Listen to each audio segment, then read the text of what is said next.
이렇게 뭐 이제 중간이 한 주의 중간이지만 바쁘게 이렇게 달려온 것 같습니다. 월요일 날 세미나가 있었고 또 어저께 그 점심 이후에 신정사회복지관에서 그 복지관 그 직원들 대상으로 3주 동안 피플 퍼즐 세미나를 진행하기 시작했거든요. 그래서 어저께 그거 하느라 오후 시간을 다 보내고 저녁에 이제 구약성경대학이 있었고 또 수요일은 또 저희 부모 좋은 부모 대비 세미나가 있고 또 제가 이걸 강의를 했었어도 또 준비하려면 다시 또 보고 또 새로운 것들도 생각하고 해야 되거든요. 그러니까 또 오늘은 준비하느라고 다 가고 또 내일은 또 그렇죠. 또 금요일은 또 우리 저희 시리즈 설교 이번에 이제 성령님에 대한 시리즈 설교가 진행되고 있고 그래서 한 주가 금방 가는 것 같아요. 여러분들도 바쁘게 한 주 보내시겠지만 또 하루하루 하나님께서 주시는 테마가 있어서 그거에 대해서 좀 깊이 묵상하게 되고요. 사실은 이 좋은 부모 되기 세미나나 수요일에 이 강좌를 하는 이유가 있습니다. 뭐 여러분에게도 도움을 드리려고 하는 것이지만 제게 제일 유익이 되기 때문에 저에게 가장 도움이 되기 때문에 한번 저도 이걸 여러 번 강의를 했는데도 이제 자녀를 양육할 때 또 자꾸 잊어버리는 것 같아요. 그래서 사실은 제가 하면서 또 한번 이런 부분 내가 많이 벗어나 있구나 하는 걸 또 가다듬고 또 이건 지금 제대로 하고 있구나 하는 걸 점검하기에 참 저한테는 개인적으로 좋습니다. 여러분들은 어떻게 생각하시는지 모르겠어요. 우리 지금 오늘 5번째거든요. 혹시 이렇게 배우신 것을 가지고 돌아가셔서 복습하시고 아이들에게 이렇게 적용하고 계시는지 모르겠어요. 네. 사실은 이 수요 예배 때 하는 것이 좀 시간이 부족하긴 해요. 이게 한과를 2번으로 나눠서 하다 보니까 사실은 제가 이렇게 세미나로 진행을 할 때 오시는 그 부모님들 보면 이 세미나 하는 동안 많이 우시는 부모님들도 많이 있어요. 왜냐하면 이미 자녀들을 아이가 어리거나 그렇지는 않고 아이가 이제 중고등학교나 이제 대학에 간 부모님들은 너무 모르고 아이들을 양육한 것 때문에 미안한 마음에 눈물을 흘리는 분도 계시고요. 그 미안한 마음이 큰 거죠. 그냥 너무 사실은 부모도 초보잖아요. 부모도 처음 해본 것이고 아이들도 뭐 아이 노릇 처음 해보는 거지만 부모들도 마찬가지니까 사실은 이것을 잘 공부하고 먼저 익힌 분들은 괜찮지만 사실은 그렇지 않은 분들은 어떻게 자녀를 양육하게 되냐 하면 내가 보고 들은 대로 내가 어렸을 때 보고 드는 대로 양육하게 돼 있거든요.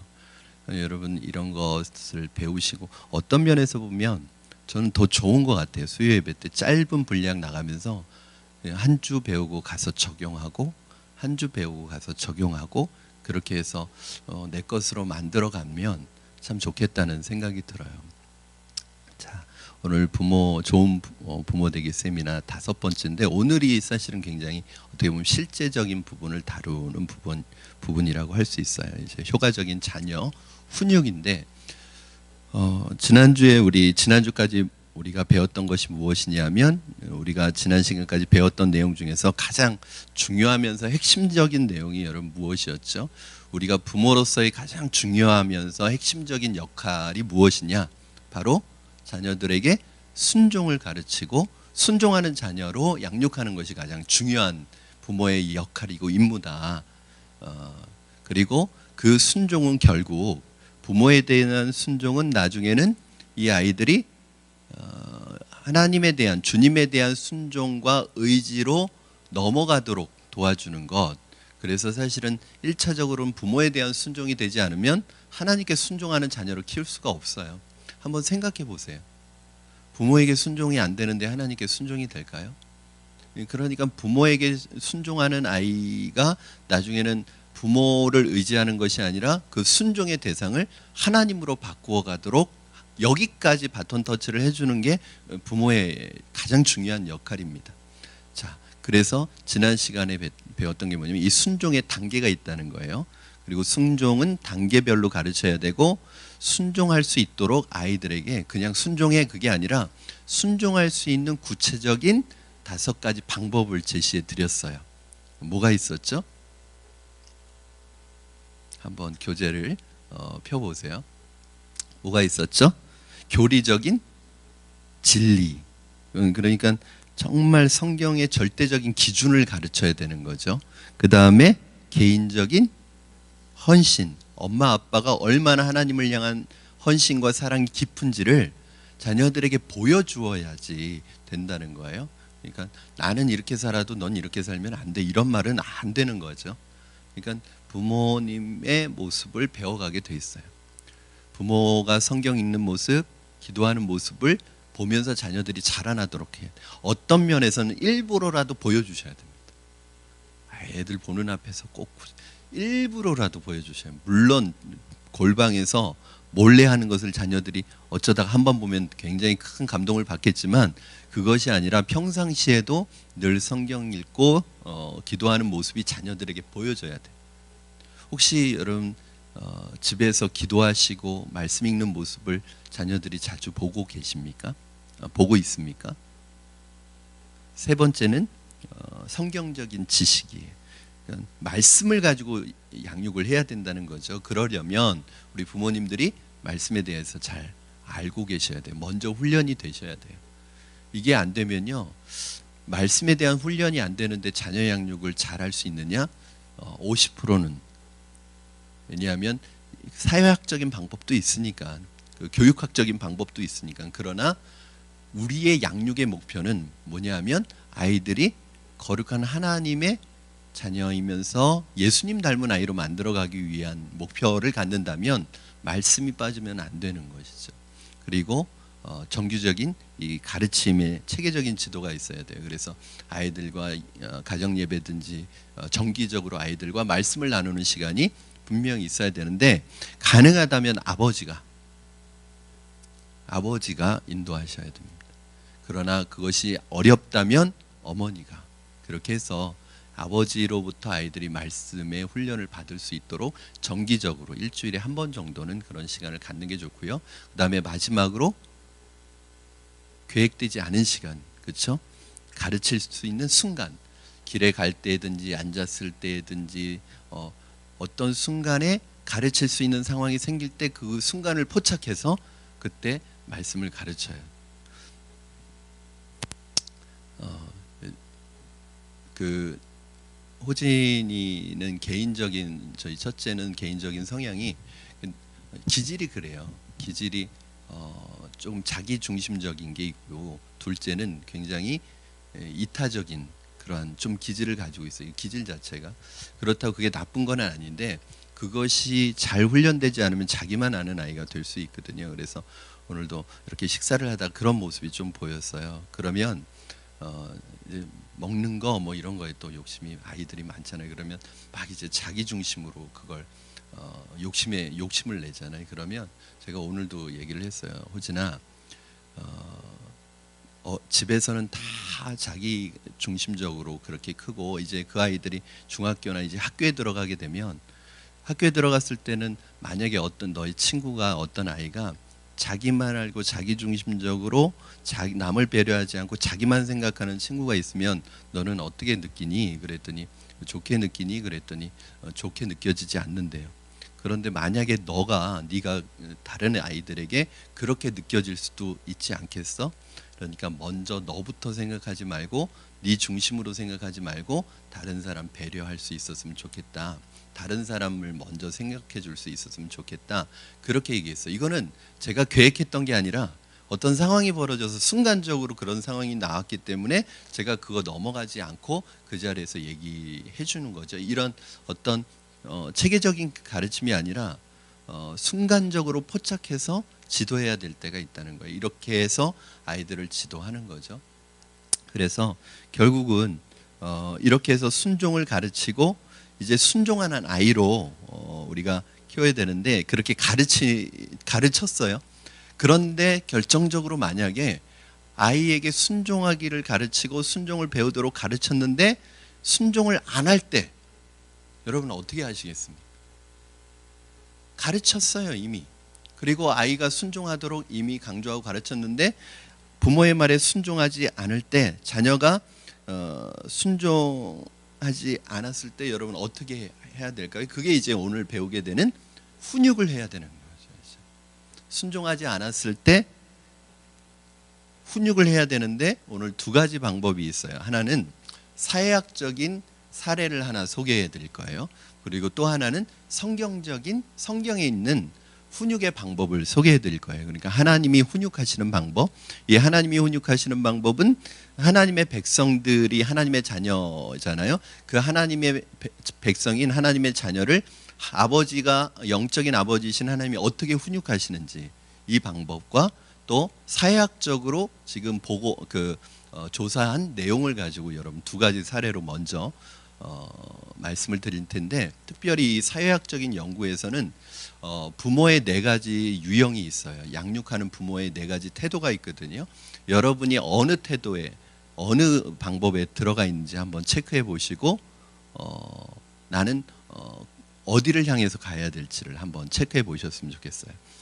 자, 두 가지 사례 연구가 루벤 힐 미네소타 보고서라는 이 보고서 루벤 힐이라는 이 사회학자가 다른 사회학자들과 팀을 이뤄 가지고 미네소타 주의 1000명의 청소년들과 그 부모들을 대상으로 조사한 내용을 발표한 거예요. 여러분이 아마 표를 보시면 이거구나 하고 아실 거예요. 그리고 하나는 성경적인 방법으로는 히브리서 12장에 나와 있는 하나님의 훈육 방법을 살펴볼 텐데, 여러분 이 그래프 본 적 있으시죠? 네, 이게 굉장히 유명한 그래프예요. 이 그래프가 부모의 양육 태도가 아이들의 특성에 어떤 영향을 주는지에 대한 그러한 상관관계를 보고한 보고서입니다. 여러분 보시면 여기 X축과 Y축이 있잖아요. 그러니까 여기 X축은 뭐냐면 훈육축이에요. 훈육. 그러니까 여기 0부터 100까지가 있어요. 그러니까 훈육이 0인 것은 거의 훈육이 없는 상태를 말하는 것이고, 훈육의 X축이 100이라는 것은 굉장히 엄격한 훈육을 말하는 거예요. 그리고 Y축은 어떻게 되어 있냐면 사랑축이에요. 사랑축. 그러니까 지금 사랑을 표시하는 이 Y축의 0이라는 것은 사랑이 거의 없는 양육이에요. 그리고 여기 100이라고 되어 있는 것은 사랑이 굉장히 지나칠 정도로 사랑만 있으면 사랑만 굉장히 지나칠 정도로 많이 있는 상태죠. 그래서 이 X축과 Y축을 가지고 네 가지 부모의 양육 태도가 결정이 되는데, 자, 첫 번째는 뭐냐면 여기죠. 사랑은 굉장히 많아요. 사랑은 굉장히 많은데 뭐가 없어요? 훈육이 없어요. 그러니까 이런 스타일이 어떤 스타일이에요? 오냐 하는 스타일이에요. 오냐 하고 키우는 스타일이에요. 자, 그래서 이런 것을 허용적인 부모라고 합니다. 허용적인 부모. 그러면 이 허용적인 부모는 뭐든지 다 받아들여주는 스타일이죠. 여러분 사랑을 많이 그러니까 어떻게 보면 우리가 흔히 쓰는 말로 과잉보호. 해달라는 대로 다 해주는 거예요. 무조건 들어주는 거예요. 모든 요구를. 여러분 이렇게 하면 이 아이는, 이렇게 허용적인 부모 밑에서 자라나는 아이는 자존감이 높을까요? 낮을까요? 여러분 신기하지 않아요? 이게 사랑을 많이 받잖아요. 그럼 자존감이 높아져야 되잖아요. 근데 자존감이 낮다는 거예요. 오히려 열등감이 생긴다는 거예요. 왜 그럴까요? 경계선이 없으니까 아이가 정서적으로 안정감을 누리지 못하는 거예요. 지난 우리 2주 전에 배웠던 것처럼 그 아이의 이게 있어서 굉장히 중요한 그 잠재력을 개발하는 것 중에 하나가 정서적인 안정감과 사랑이잖아요. 그러니까 사랑과 이 경계선이 분명해야지 이 아이가 자존감이 높은데, 사랑은 많은데 훈육이 없으니까, 경계선이 없으니까 아이가 정서적으로 안정감을 느끼지 못하고, 사랑은 많이 받고 있지만 어떻게 행동해야 될지, 옳고 그름에 대한 분별력이 없기 때문에 어떻게 행동을 해야 될지 몰라요. 그러니까 안정감이 없어요. 그것이 결국은 열등감으로 이어진다는 거예요. 사실은 제가 걱정이 되는 부분 중에 하나가 뭐냐면, 아이들에게 있어서 할머니, 할아버지는 굉장히 따뜻한 존재이잖아요. 그런데 만약에 할아버지, 할머니 손에 아예 키워지는 아이는 어떤 면에서는 자존감이 낮은 아이가 될 확률이 높습니다. 그러니까 할머니, 할아버지를 가끔씩 뵙고 가끔씩 찾아가면 그 사랑을 받는 건 괜찮아요. 무한한 사랑을 받는 건 괜찮아요. 뭐든지 들어주는 거 괜찮아요. 그런데 만약에 부모가 아니라 할머니, 할아버지 손에 키워지는 아이들은 매일 그렇게 훈련되어지면 이 아이는 허용적인 부모 밑에서 자라는 것과 똑같은 현상이 나타날 수 있다는 거예요. 그러니까 할머니, 할아버지가 나쁘다는 게 아니라 할머니, 할아버지는 손주들이 해달라고 하면 다 해주잖아요. 그렇죠? 그것이 주된 양육 방식이 돼버리잖아요. 그러면은 그런 부분에서 아이가 오히려 정서적으로 안정이 안 될 수 있다는 거예요. 허용적인 부모는 왜 그렇게 하느냐? 두려워하는 마음이 있다는 거예요. 이 아이에게 이렇게 엄격하게 하거나 이렇게 훈육을 하면 이 아이가 혹시 상처받지는 않을까? 이 아이의 마음이 다치지는 않을까? 이 아이가 주눅들지는 않을까? 어려서부터 이 아이가 자신감을 잃어버리지는 않을까? 그런 두려운 마음이 있어서 이렇게 한다는 거예요. 그런데 나중에 보시면 알겠지만 세 번째로 안 좋은 양육 태도입니다. 자, 두 번째, 여러분, 사랑도 없고 훈육도 없어요. 그러니까 완전히 무관심한 상태죠. 사랑하는 마음도 없고 훈육도 없어요. 그럼 무슨 말이에요? 사랑하지도 않고 경계선도 없어요. 가장 나쁜 부모의 형태입니다. 이건 거의 방임 수준이죠. 사실은 이런 아이들은, 이런 부모에게서 자란 아이들은 전문적인 상담을 받아야 합니다. 부모와 아무 관계를 맺고 있지 않고요. 마음이 이미 부모에게서 떠나 있는 상태입니다. 이런 경우는 대체적으로 부모가 심리적으로 건강하지 못하거나 부모가 학대를 받으면서 자라났거나 현재 어떤 정신적인 충격을 경험하고 있거나 혼란을 경험하고 있거나 어떤 중독에 빠져 있는 부모 밑에서 자라는 아이들이 주로 이런 형태로 양육이 되어지고 있다는 거예요. 여러분, 이거 굉장히 위험한 상황이죠. 이 네 가지 양육 방식 중에서 제일 안 좋은 나쁜 양육 방식입니다. 이 같은 경우에는요, 부모도 상담을 받아야 되고 아이도, 이런 환경 속에서 자라난 아이도 상담을 받아야 되는데, 특별히 이제 교회가 이 부모 역할을 어느 정도 해줄 수 있느냐, 이 아이들에게.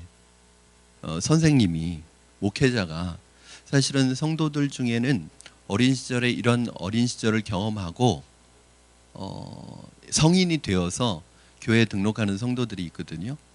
사실은 그 성도들을 대하는 것이 사실은 쉽지 않습니다. 굉장히 시간이 많이 필요하고 인내가 필요해요.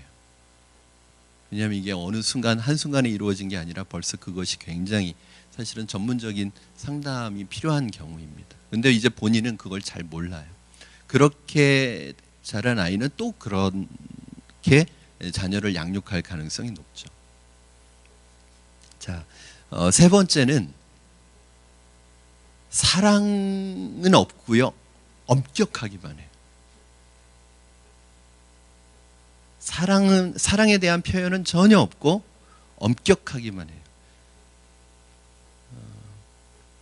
이런 부모의 아이가 가장 나중에는 반항적인 아이가 됩니다. 그러니까 지금 부모의 그늘에 있을 때까지 참고 있는 거예요. 그러다가 자기가 홀로 독립하게 되면 가장 부모에게 반항적인 아이가 됩니다. 그리고 이미 마음이 부모에게서 떠났기 때문에 빨리 그 가정을 떠날 생각을 하고 있습니다. 떠날 기회가 되면 언제든지 떠나려고 하는 준비를 하고 있어요. 그리고 그렇게 떠났을 때는 부모에 대해서 가장 반항적인 아이가 될 확률이 높아요. 제가 알고 있었던 어떤 그 집사님은, 이분 군인이신데 집안에서 아이들을 대하는데 꼭 자기 부하들을 다루듯이 아이들이 아닌 거예요. 아이들을 양육하는 게 아니라 완전히 군인들 훈련시키듯이 아이들을 다루는 거예요. 그러니까 이 아이들이 너무너무 그 집을 떠나고 싶어 하는 거예요. 눈 마주치면 어디 눈을 마주치지도 못하게 하고, 뭐 아빠가 부른 크게 대답하고 딱 와서 서야 되고, 똑바로 차렷하라고 그러고, 뭐 가끔 얼차려도 주고. 그러니까 이 가정은 가정이 아니라 군대인 거예요. 이렇게 독재적인 부모님은 다툼을 일으킵니다. 이게 무슨 뜻이냐면 나중에 자녀들과 가장 갈등이 많은 그러한 가정이 될 확률이 높습니다. 자, 네 번째가, 여러분 보세요. 사랑도 많아요. 사랑도 많지만 단순히 사랑만 많은 게 아니라 엄격해요. 이런 부모님을 권위 있는 부모라고 합니다. 이런 부모는 실제로 엄격하지만 또 사랑이 넘칩니다. 매우 분명한 경계선을 가지고 경계선을 제시하지만 동시에 아이들을 넘치게 사랑해줘요. 이러한 분위기 속에서 자라는 아이들이요, 엄격하게 훈육을 받으니까 아이들이 기가 죽을 것 같죠. 아이들이 자신감을 잃을 것 같죠. 주눅들 것 같죠. 절대 그렇지 않습니다. 이 아이들이 가장 자존감이 높은 아이들입니다. 왜냐하면 경계선을 어려서부터 확실하게 알고 있었기 때문에 안정감이 있고, 또 부모님이 훈육할 때는 무서울지라도 그 부모님의 훈육하는 근본적인 동기가 사랑에 근거한 동기이기 때문에 그걸 아이들도 나중엔 알아요. 그리고 그걸 알려줄 필요도 있어요. 그렇게 자라난 아이들은 부모에 대해서 어려워하고 때로는 무서워할 수도 있지만 굉장히 부모를 존경하고 사랑하는 분위기가 형성이 돼요. 자, 뭐 우리 그런 말 하잖아요. 이게 뭐 다 내용을 포함하고 있지 않지만 누구 무서워하는 사람 한 사람은 있어야 되는데, 뭐 그런 얘기 하잖아요. 근데 그게 나쁜 의미로가 아니라 정말 그 가정에서 부모에 대해서 존경하지만, 우리가 그렇잖아요. 하나님을 대할 때, 하나님을 생각할 때 하나님 사랑하고 하나님 존경하지만 경외하지만 하나님에 대한 뭐가 있어야 돼요? 두려움이 있어야 되잖아요. 아버지가 그런 존재이고 또 어머니가 그런 존재여야 된다는 거예요. 자, 한번 여러분 보시면 이게 루벤 힐이 만든 이 4분면 4가지 스타일의 부모 양육 태도가 각각의 양육 태도에 따라서 아이들의 반응도 다르게 나타난다는 것을 알 수 있습니다. 그러면 저는 이걸 이제 이 루벤 힐 미네소타 보고서를 보면서 어떤 생각을 했냐면, 문제아는 없다. 문제의 부모가 있을 뿐이다. 이 보고서에서 말하고 있는 게 뭐냐면, 부모의 양육 태도에 따라서 아이들이 특성에 굉장한 영향을 미치고 그 아이들의 모습이 결정이 된다는 거예요. 물론 100%는 아니겠죠. 뭐 어디든 100%는 아니니까. 자, 여러분 한번 보시기 바랍니다. 여러분은 이 4가지 부모의 양육 태도 중에 어떤 양육 태도를 취해 오셨습니까? 혹시 취하고 계십니까? 우리 이미 자녀를 양육하신 분들은 어떤 방법으로 양육을 하셨습니까? 노트에다가 써보십시오. 자, 우리 같이 한번 읽겠습니다. 이 루벤 힐 미네소타 보고서가 우리에게 주는 핵심적인 결론은 뭐냐? 우리 같이 읽겠습니다. 시작. 충분한 사랑과 통제를 겸비한 균형 잡힌 권위 있는 부모의 자녀는 일반적으로 자존감이 높고 적응력이 뛰어나며 부모와 긍정적인 관계를 맺고 있었다. 이게 이제 이 보고서의 결론이었습니다.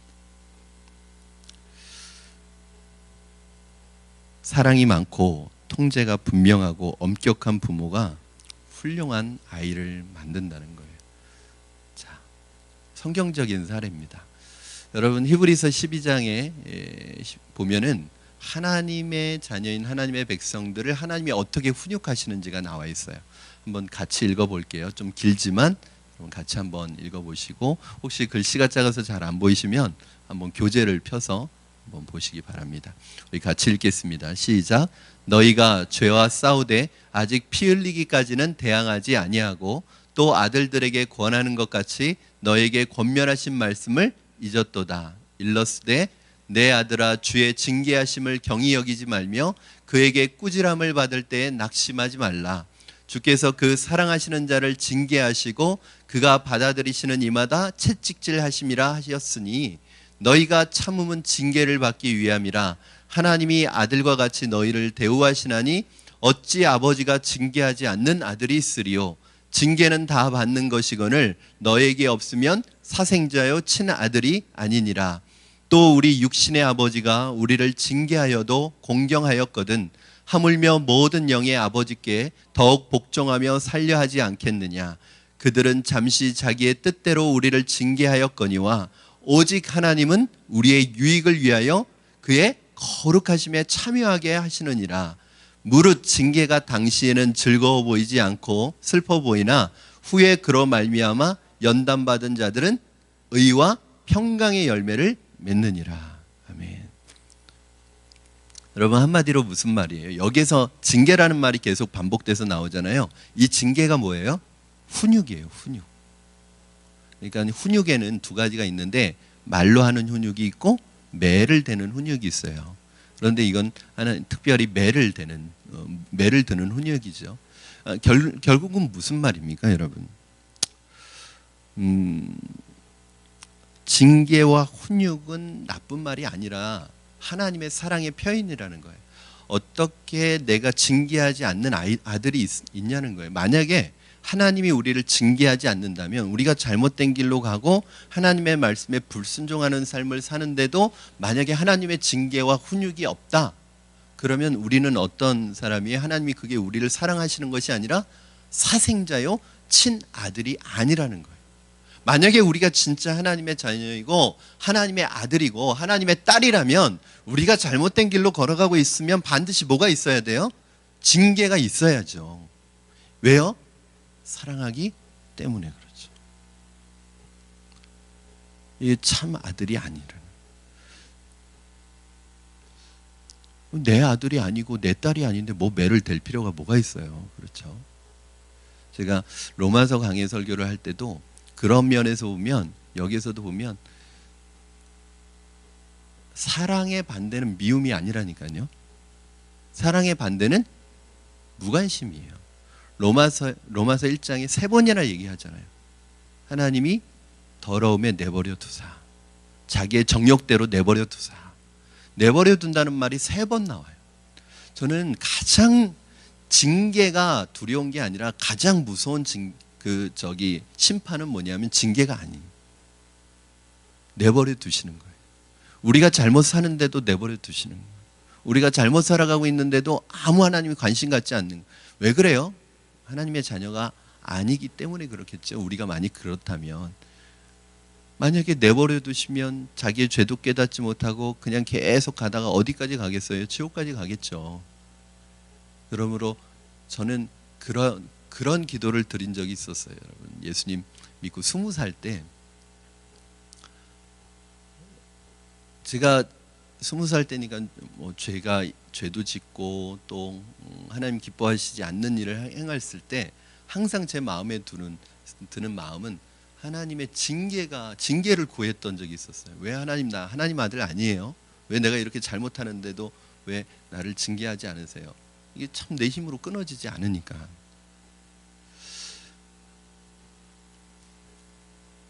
여러분, 사실은 요즘의 분위기, 요즘 시대에는요, 이 훈육이라는 말이 굉장히 좋은 느낌이 아니라 부정적인 이미지로 비춰질 수 있습니다. 요즘에 매를 든다는 거 굉장히 어려운 일이에요.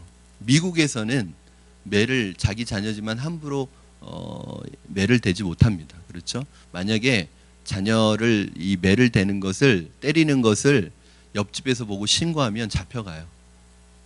미국에서는 이게 더 힘든 일이에요. 근데 한국도 보면 점점점 이 아이들의 인권 뭐 이렇게 하면서 나중에 그럴 수도 있어요. 여러분들도 자녀 이렇게 매대다가 끌려갈 수도 있어요. 이제 한국도 그런 분위기가 점점 형성이 되고 있잖아요. 그러니까 이 훈육이다, 이 초달이다, 이런 것이 굉장히 부정적인 느낌으로, 이미지로 우리에게 온다는 거예요. 그러나 이것은 나쁜 말이 아니라 우리 자녀를 양육하는 데 있어서 꼭 필요한 말. 이 사실은 우리 사회가 기독교적인 마인드에 바탕을 둔 사회가 아니잖아요. 우리 사회에서는 가장 중요한 게 뭐냐면 인권이에요. 그렇죠?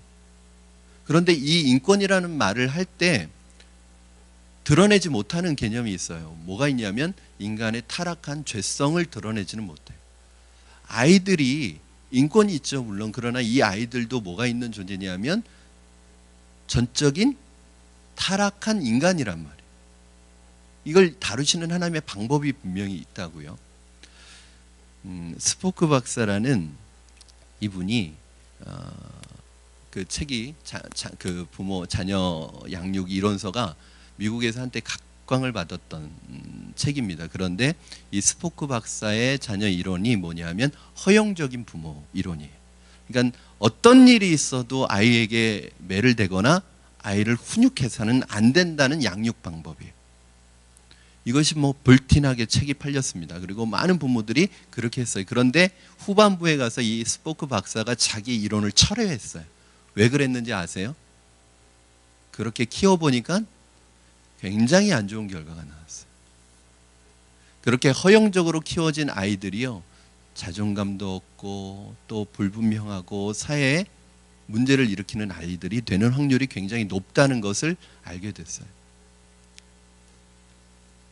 자, 우리 히브리서 12장 이 성경에서 나타내는 하나님의 핵심 메시지는 뭐냐? 우리 한번 같이 읽겠습니다. 시작. 훈육은 사랑 안에서 일관적인 행동과 명확한 가르침으로 하나님과 하나님의 말씀에 순종하도록 가르치는 것이다. 여러분, 여기 중요한 개념이 있습니다.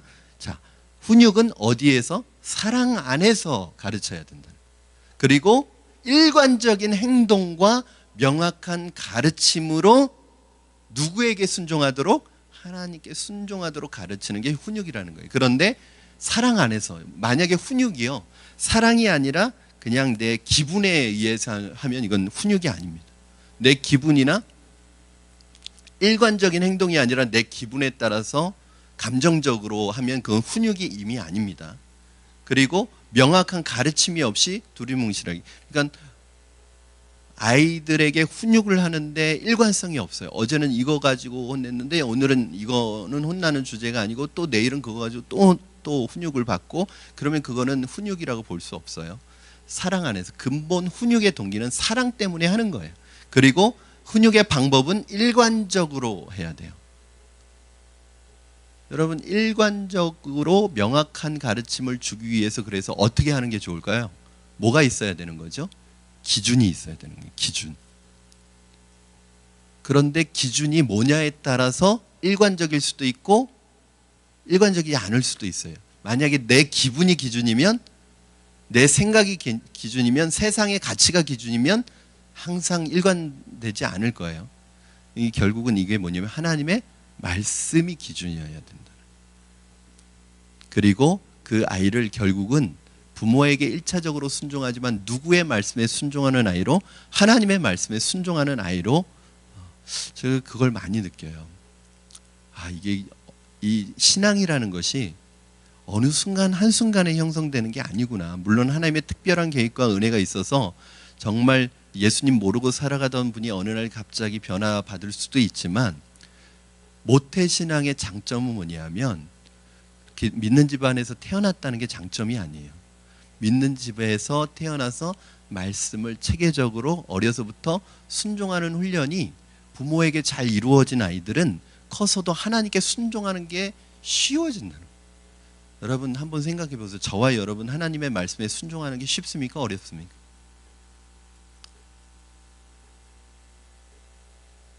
그렇게 성경 공부해도, 그렇게 강조하고 그렇게 훈련해도 결정적인 순간에는 순종 잘 안 되잖아요. 우리 아이들은 그렇게 하지 말자는 거죠. 1차적으로는 부모에게 순종하는 아이로, 그리고 이 아이가 나중에 그 순종의 대상을 하나님께로 옮겨졌을 때 하나님께 순종하는 게 너무너무나 자연스러운 아이로 만들어 가야 된다는 거죠. 그걸 기도하면서. 그렇죠? 결국은 이게 중요합니다. 엄마에게 순종하고 아빠에게 순종하는데 엄마의 세상적 가치관, 아빠의 세상적 가치관에 순종하는 게 아니라 하나님의 말씀에 순종하는 아이로 키워가야 됩니다. 자, 우리 한번 이 구절 같이 읽겠습니다. 시작.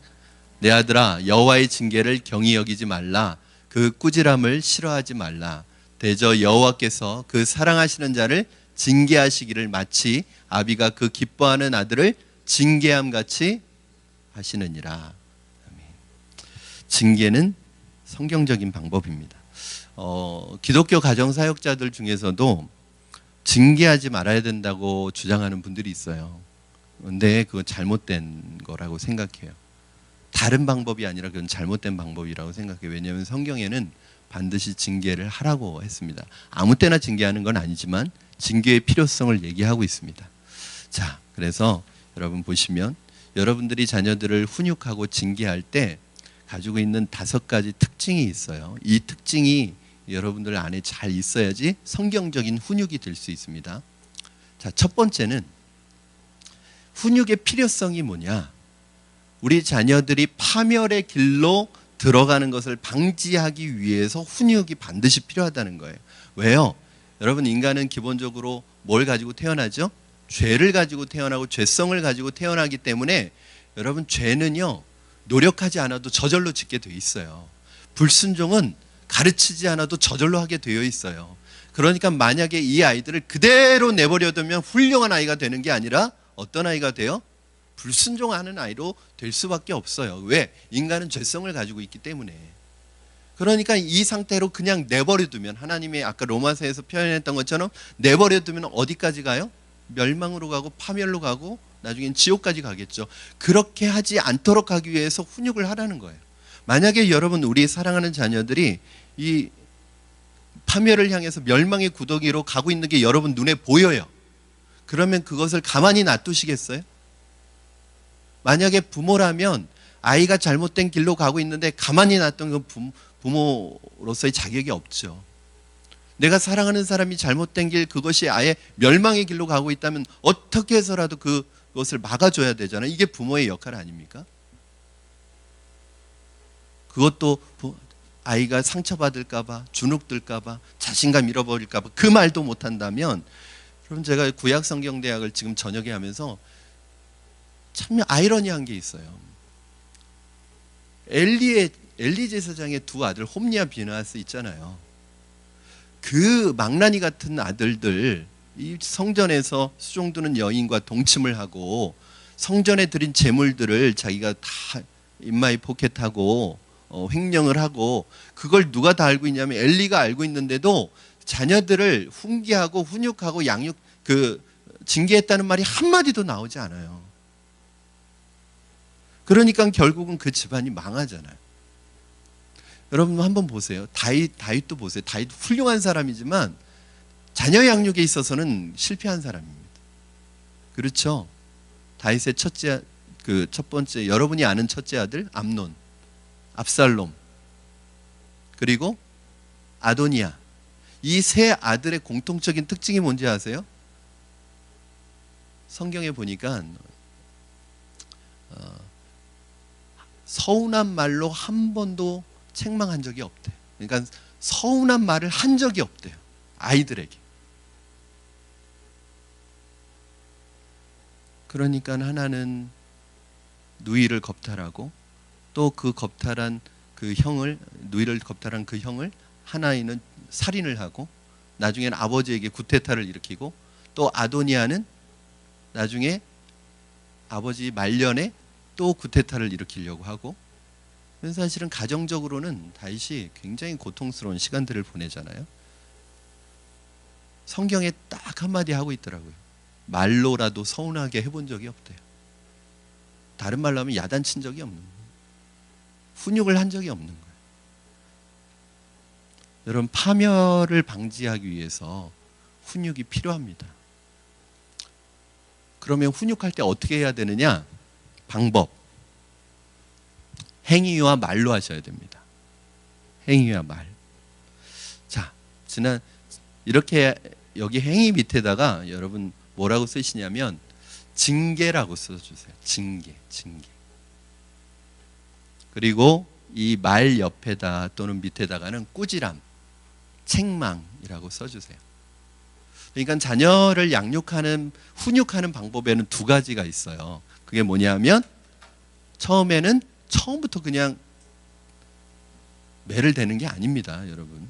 처음에는 뭘 해야 돼요? 말로 경고를 해줘야 돼요. 만약에 네가 다음에도 똑같이 이러한 불순종이나 이런 죄나 이런 잘못을 저지를 때는 그때는 내가 매를 들겠다. 경고를 주셔야 돼요.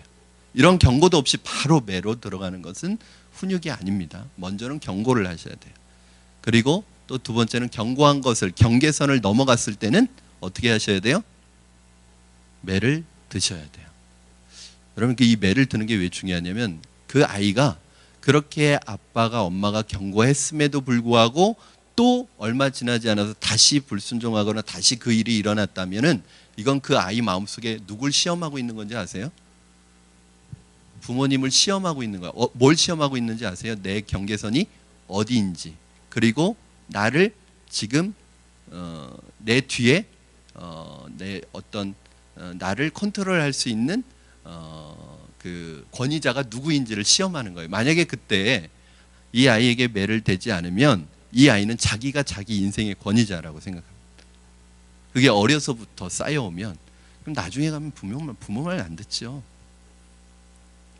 여러분, 우리가 나중에 가면 아이들이 이제 티네이저를 지나서 청년이 되고 이제 장성한 자녀가 되면 그때는 매가 없어도 부모에게 순종하는 아이가 돼야 되잖아요.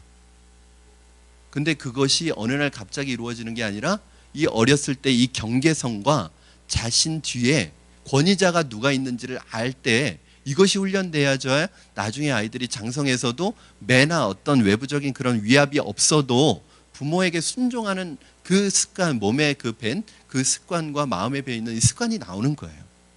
그러니까 나중에 아이들이 다 컸을 때 불순종하고 그런데 너 왜 나한테 불순종하니 그런 말 하면 이제는 그때는 늦는 거예요. 자, 세 번째, 훈육의 동기가 중요합니다. 여러분, 사랑의 표현이에요. 그러니까 훈육을 할 때 징계는 사랑하기 때문에 하는 거지 내 분노와 감정 때문에 하는 게 아닙니다.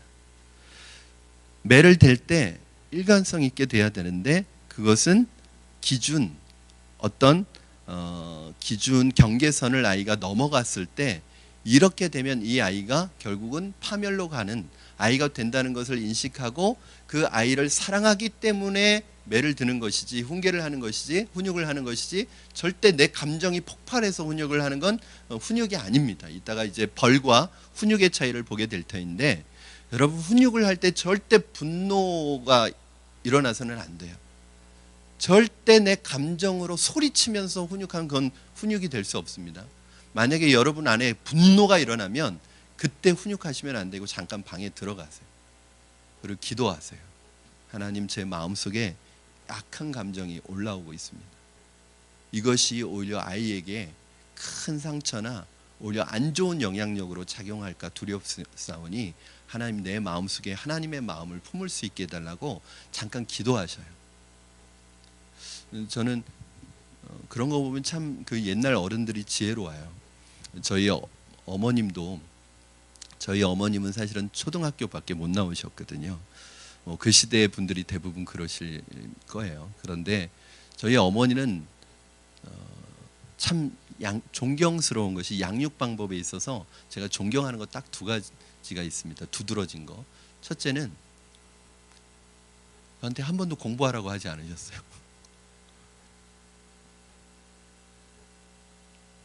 왜 공부하라고 하시지 않으시지 막 제가 막 몸이 다를 정도로. 근데 나중에 크면서 제가 생각했던 것은 저를 되게 믿고 신뢰하셨던 것 같아요. 저한테 맡기셨어요. 그러니까 나중에는요, 초등학교 때는 정말 놀았습니다. 재밌게 놀고 다니고. 근데 나중엔 제가 공부가 하고 싶어지는 거예요. 그러면 이 공부도 동기가 중요하거든요. 하고 싶어서 하는 공부는 따라갈 사람이 없습니다. 그때부터는요, 책을 읽는데 그냥 다 들어오는 거예요, 내용. 공부하기 싫을 때 억지로 하면요, 뭐 책상에 5시간 앉아 있어도 뭐 1분 정도의 분량밖에 안 들어올 거예요. 근데 그것과 또 하나는 어머니께서 제가 아주 어렸을 때 외에는 매를 대시지 않으셨어요. 초등학교 때 말고는 매를 대신 적이 없어요. 정말 초등학교 때는 호되게 매를 맞았습니다. 그런데 제가 티네이저가 되고 중학생이 되고 나서는 한 번도 제가 매 맞은 기억이 없어요. 그때도 매를 대실 때도 항상 어떻게 회초리가 있어요. 근데 회초리가 어디에 숨겨지, 그 회초리가 있는 장소가 있습니다. 그럼 저에게 꼭 가지고 오라고 그래요. 어머니가 직접 가셔가지고 가져와서 막 이렇게 매를 막 꺼내시는 게 아니라 저보고 가져오라고 그래요. 나중에 생각해 보니까 그게 가지러 가는 사이에 어머니도 좀 분을 사귀시는 것 같아요. 좀 텀을 두시는 것 같아요. 그리고 저도 그걸 가지러 가면서 어떤 느낌이 드냐 하면은 내가 되게 잘못했구나 하는, 스스로 이렇게 잘못했다는 느낌을 갖게 되는. 한 가지 부탁을 드립니다, 여러분. 자녀에게 절대 소리를 지르거나 분노한 상태에서 만약에 훈육을 하면 그건 절대 훈육이 될 수 없다는 것을 깨달으시고, 그거는 오히려 아이들에게 상처가 됩니다. 절대 마음을 가라앉히고 사랑의 동기로 훈육을 해주셔야 합니다. 자, 네 번째, 목표가 있어요. 훈육을 하는 목표. 여러분, 결국 우리가 왜 훈육을 하는 것이죠? 왜 아이들에게 경고하고, 왜 아이들에게 나중에는 매를 대서라도 아이들의 잘못된 것을 바르게 해주려고 하는 것이죠? 결국 아이들이 순종하는 아이로 자라게 하기 위해서, 순종을 가르치기 위해서 훈육을 하는 거예요. 1차적으로는 아까도 말씀드렸지만 부모에게 순종하는 아이가 되도록. 그래서 부모에게 명백하게 부모의 말에 불순종하고 반항하면 그냥 지나가면 안 되는 거예요. 경고하고, 만약에 그 경고했음에도 불구하고 경계선을 넘어가면 그 다음에는 훈육을 하셔야 됩니다. 이제 나중에 가면요, 훈육할 때 매를 사용할 때 매를 사용하는 방법도 나와요. 어떻게 매를 뗄 때는 어떻게 되느냐, 여기 보시면 교재에 보면 아프게 때리라고 그렇게 나와 있습니다. 지난 시간에도 말씀드렸듯이 그냥 이게 매가 되는 게 아니라 그냥 매 가지고 장난치시면 성격만 더 안 좋아집니다. 매를 대시려면 확실하게 되시고, 안 되시려면 안 되시는 게 나아요. 그냥 매 가지고 장난치듯이 하시면 아이가 그 매에 대한 권위가 안 생깁니다. 훈육에 대한 권위가 안 생겨요. 자, 결국은 이렇게 하는 목적이 있습니다. 내 분풀이를 아이에게 하려고. 그런 경우 있잖아요. 엄마 기분 나쁠 땐 옆에 아이들이 오면 안 돼. 언제 폭발할지 몰라. 아이들에게 매를 대거나 아이들에게 말을 할 때 순종을 가르치기 위한 것이 아니라 내 분풀이로, 내 감정에 대한 분풀이로 하는 것은, 그것은 훈육이 아닙니다. 이제 그 얘기를 할 거예요. 그래서 여러분이 벌과 훈육이 다른 거예요. 근데 우리는 벌을 훈육으로 알고 있는 거예요. 벌이 뭐가 다른지 말씀드리겠습니다. 마지막으로 결과. 훈육의 결과는 지금 당장은 고통스러워요. 누가 고통스러워요? 아이도 고통스럽고, 아이에게 매를 대는 부모는 마음이 편하냐? 그렇지 않아요. 아이에게 표현은 안 해서 그렇지만 그 아이를 정말 아프게 내려칠 때 부모의 마음은 더 아파요. 부모도 고통스럽고 아이도 고통스러워요. 그러나 이 고통은 잠깐이에요. 결국은 장기적으로는 이 아이가 큰 유익을 얻게 하기 위해서. 여러분, 아까 이런 표현이 있었죠. 우리 성경 구절 중에.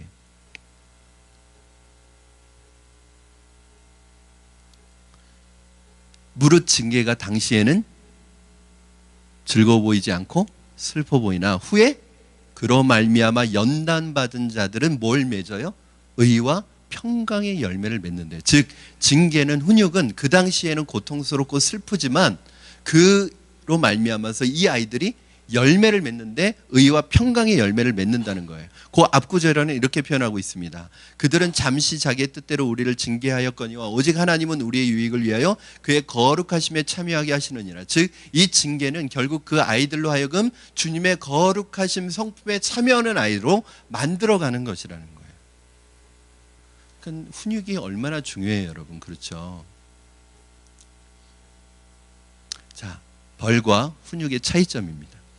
오늘은 여기까지만 하고 시간이 벌써 다 돼서 마쳐야 될 것 같습니다. 자, 여러분 벌과 훈육의 차이를 혹시 아십니까? 이 차이를 느끼고 계십니까? 이거 혼동하시는 분들 많아요. 그래서 자기가 아이들 벌 주고 있으면서 훈육하고 있다고 생각해요. 자, 차이가 뭐냐? 목적이 달라요. 벌은요, 잘못에 벌을 가하기 위해서 하는 거예요. 그러니까 잘못한 거에 집중하는 거예요. 그러나 훈육의 목적은 뭐예요? 잘못한 거에 벌을 주는 게 아니라 성숙과 교정을 위한 훈련이에요. 훈련. 여러분 이 훈육이 여기 보시면 뭐라고 돼 있죠? 디스크리플라인이라고 나와 있는데 이게 훈련이라는 의미도 같이 들어가 있어요. 그렇죠? 훈련이에요. 훈련. 자, 초점을 어디에 맞추느냐? 벌은 지나간 행위에다 맞춰요. 그러니까 너 이거 잘못한 거에 대해서 지나간 행위에다가 맞추는데 훈육은 장래에 교정될 행동에다 맞추는 거예요. 태도는 부모의 나무람과 실망감이 드러나죠. 그러니까 벌을 줄 때는 이런 느낌인 거예요. 내 너한테 실망했어.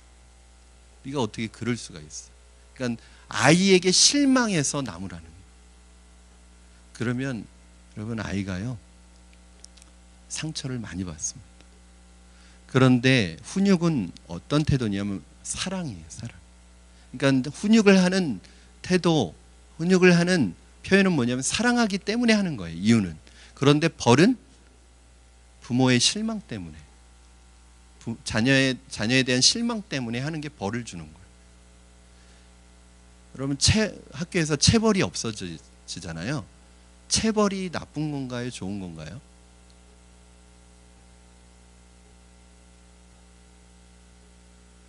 학교에서 하는 벌이요. 사실은 훈육이라고 보기는 어려워요. 그렇죠? 그 벌이 아이들에게 있어서 상처를 줄 수 있는 확률이 굉장히 높아요.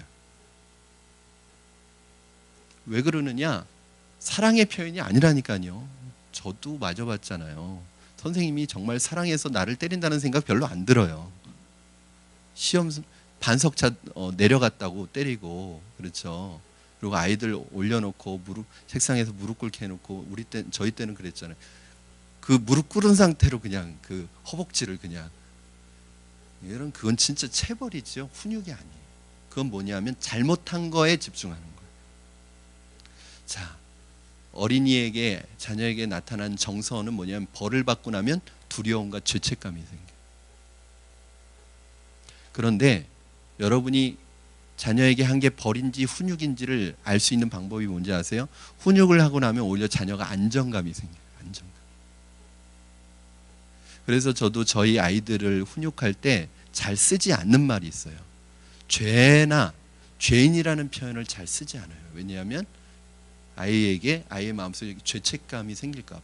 여러분 물론 그 아이가 한 행동이 죄일 수는 있어요. 그러나 그 죄에 대해서는 이미 예수 그리스도께서 다 대가를 치러 주셨어요. 그 죄에 대해서 이 아이가 치를 대가는 이미 근본적으로는 예수님께서 다 치루어 주셨어요. 그러면 부모로서 해야 될 역할은 뭐예요? 벌 주는 것이 아니라 그들의 행위가 얼마나 하나님이 보시기에 옳지 못한지를 알려주는 역할을 부모가 해줘야 되는 거죠. 그리고 그들이 앞으로 하나님과 동행하는 삶을 살 수 있도록 도와주는 게 훈육이에요. 그냥 넌 죄인이야. 그거 너 죄 지은 거야. 아이에게 그런 말 할 필요가 없어요. 물론 나중에 컸을 때는 죄에 대한 부분을 확실히 우리가 죄인이라는 것을 알려줄 필요는 있지만 이 어린 아이들에게 죄나 죄인이라는 것을 너무 많이 강조하다 보면 아이들 마음속에 죄책감이 생기게 된다는 거죠. 여러분 한번 이제 벌과 훈육의 차이를 아시겠죠? 여러분 어떠세요? 여러분은 그동안 아이들에게 벌을 주셨나요? 아니면 훈육을 해오셨나요? 저는 훈육이 점점 사라져가는 시대 속에서 정말 우리 아이들이 하나님이 우리를 향한 마음처럼 이 사랑하기 때문에 훈육할 때 그 아이들이 이 세상의 문화를 따라가는 것이 아니라 순종의 대상이 부모님이며 더 나아가서는 하나님께 순종하는 아이로 이 훈육을 통해서 길러지고 다듬어지고 세워지기를 주님의 이름으로 축원합니다. 여러분의 자녀들이 정말 멋지게 순종하는 아이들이 됐으면 좋겠어요. 그런데 이게 쉽지 않아요. 정말 오랜 시간 인내심을 가지고 꾸준히 해나가야지. 지금 이때를 놓치면요, 나중에 부모 말 두려워하지 않습니다. 부모 말에 순종하지 않습니다. 다 거역합니다. 그건 누구의 잘못이 아니라 그렇게 가르치지 못한 부모에게 책임이 있는 거죠. 그러니까 저는 지금 우리에게 주어진 너무너무나 좋은 기회라고 생각해요. 저도 아까 평가해 봤어요. 나는 어디에 속해 있는 부모인가?